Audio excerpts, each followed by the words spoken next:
ஆலயா cotton வேட்டிகள் ஷர்ட்டுகள் wedding celebration. Dindigul மாவட்டம் செம்பட்டி அடுத்த எஸ் பாறைப்பட்டி அருகே ராமநாதபுரத்தை சேர்ந்தவர் 37 வயது அசோக்குமார். இவருக்கு 35 வயது அபிநயா என்ற மனைவியும் 16 மற்றும் 6 வயதுகளில் 2 மகன்களும் 10 வயதில் ஒரு மகளும் உள்ளனர். தேங்காய் வெட்டும் கூலி தொழிலாளியான அசோக்குமாருக்கு வேலைக்கு செல்லும் போது வாடிப்பட்டி அடுத்த சோழவந்தான் பகுதியில் ஒரு பெண்ணுடன் திருமணத்தை தாண்டிய நட்பில் இருந்ததாக கூறப்படுகிறது. இதனை மனைவி மற்றும் குடும்பத்தார் கண்டித்திருக்கிறார்கள். இதனால் அடிக்கடி கணவன் மனைவி இடையே தகராறு ஏற்பட்டு வந்துள்ளது. இந்த நிலையில் எரிகிற கொள்ளியில் எண்ணெயை ஊற்றுவது போல நட்பில் இருந்த பெண்ணை தன்னுடைய ஊரிலேயே வீடு எடுத்து தங்க வைத்ததாக கூறப்படுகிறது. இதனால் ஆத்திரமடைந்த மனைவி அபிநயா இது குறித்து கணவனிடம் கேட்க வாக்குவாதம் பிரச்சனையாக வெடித்தது.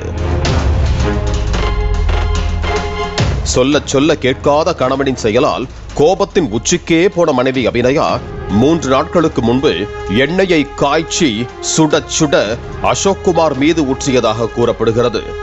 இதில் அல்லறை துடித்து படுகாயமடைந்த அசோக்குமாரை அக்கம் பக்கத்தில் உள்ளவர்கள் 108 ஆம்புலன்ஸ் மூலம் திண்டுக்கல் அரசு மருத்துவமனையில் சிகிச்சைக்காக சேர்த்தனர்.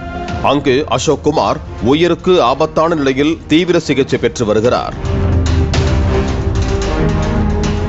இந்த சம்பவம் குறித்து செம்பட்டி காவல் ஆய்வாளர் சரவணன் கணவன் மீது சுடு எண்ணெய் ஊற்றி கொலை முயற்சியில் ஈடுபட்ட அபிநயா மற்றும் உடந்தையாக இருந்ததாக 15 வயது மகன் ஆகிய இருவர் மீதும் வழக்கு பதிவு செய்து விசாரணை மேற்கொண்டு வருகிறார்கள்.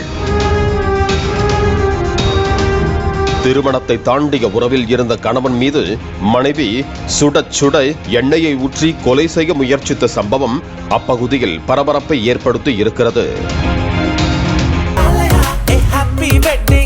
ஆலயா காட்டன் வேட்டிகள் ஷர்ட்டுகள் வெட்டிங் செலிப்ரேஷன்.